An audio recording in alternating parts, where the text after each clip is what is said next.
தந்தை மகன் தூய ஆவியாரின் பெயராலே ஆமென். இயேசு கிறிஸ்துவின் அன்புமிக்க சகோதர சகோதரிகளை உங்கள் அனைவருக்கும் கிறிஸ்து இயேசுவின் அன்பு கலந்த வணக்கத்தை தெரிவித்துக் கொள்கின்றேன். இந்த நற்செய்தி பாகமானது மத்தேயு நற்செய்தி 10ஆம் அதிகாரம் 1 முதல் 7 வரையுள்ள திருவாக்கியங்கள். குறிப்பாக 1ஆம் வாக்கியம், இயேசு தம் சீடர் 12 வரையும் தம்மிடம் வரவழைத்தார். தீய ஆவிகளை ஓட்டவும் நோய் நொடிகளை குணமாக்கவும் அவர்களுக்கு அதிகாரம் அளித்தார். நாம் பார்க்கின்றோம், இயேசு 12 வரை எவ்வாறு அழைத்தாரோ அதே போல குடும்ப அங்கத்தினர் இருக்கின்ற ஓரோ மகனையும் மகளையும் தெய்வம் அழைக்கின்றார். எதற்காக? தீய ஆவிகளை விரட்டவும் நோய்களை குணமாக்கவும். இதோ குடும்ப அங்கத்தினருக்கு அவர் என்ன செய்கிறார்? அதிகாரத்தை கொடுக்கின்றார். பெற்றோர்களுக்கு அந்த அதிகாரத்தை கொடுக்கின்றார். கணவனுக்கு மனைவிக்கு அந்த அதிகாரத்தை கொடுக்கின்றார். சகோதரன் சகோதரிக்கு அதிகாரம் கொடுக்கின்றார். அப்போ இயேசுவிடத்தில் கடந்து வந்தால் மட்டுமே தான் அந்த அதிகாரத்தை பெற முடியும். அதிகாரத்தை பெற்ற அவர்கள் தீமைகளும் தீய சக்திகளை விரட்ட முடியும்.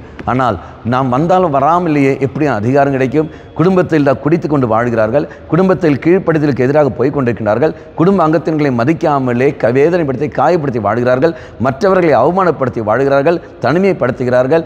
எப்படி தடை வந்தாலும் சரியாக ஒதுக்கி வாழ்கிறார்கள். அவர்கள் விசுவாச வாழ்க்கை எதிராக போய் கொண்டிருக்கிறார்கள். அப்படி இருக்கின்ற போது இதுக்கெல்லாம் காரணமாக இருக்கின்ற என்ன? தீமைகளும் தீய சக்திகளும் தீய கருத்துக்களும். அப்போ அதனால விடுதலை பெற வேண்டும் என்றால் அந்த அவர்களிருந்து அதன் அடிமைத்திலிருந்து விடுவிக்க வேண்டும் என்றால் தெய்வம் சக்தியை கொடுக்கின்றார். அந்த குடும்ப அங்கத்தினர்களுக்கு சக்தியை கொடுக்கின்றார். ஆனால் அவர்கள் இயேசுவிடத்தில் வந்தால் மட்டுமே தான் அது முடியும். இயேசு அழைக்கின்றார். தம்மிடம் வரவழைத்தார். வரவழைத்த காரணத்தினால் சீடர்கள் வந்தார்கள். வந்தவர்களுக்கு அதிகாரம் கிடைத்தது. அதே மாதிரி நீயும் வர வேண்டும். எப்படி வர முடியும்? எந்த விதத்தில் வர முடியும்? அன்றாட திருப்பலியில் நாம் பங்கெடுக்க வேண்டும். அதான் தெய்வம் அழைப்பது. பாவ சங்கீர்த்தனத்தில் நாம் கடந்து வர வேண்டும். அதான் தெய்வம் அழைப்பது. இறைவார்த்தை படிக்க வேண்டும். அதுதான் தெய்வம் நம்மை அழைப்பது.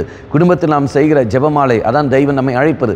அப்போ இந்த 4 காரியங்கள் நாம் செய்கின்ற பொழுது இறைவனுடைய அழைத்தலை நாம் புரிந்து கொள்வோம். அதுக்கேற்றபடி வாழ்க்கையை நாம் நகர்த்த முடியும். அன்பாங்களே, நீங்களும் நானும் தீமையிலே வாழ வேண்டும் என்றும் தீமையிலே மறிக்க வேண்டும் என்றும் தீமையிலே நாம் உழல வேண்டும் என்று தெய்வம் விரும்புவதில்லை. மாறாக அதிலிருந்து விடுதலை பெற்று கடவுளுடைய மகனாக மகளாக வாழ வேண்டும் தான் தெய்வம் ஆசைப்படுகிறார். அதுக்கேற்ற ஒரு வாழ்க்கை நாம் வாழ்வோம். கண்களை மூடிக்கொள்ளுங்கள்.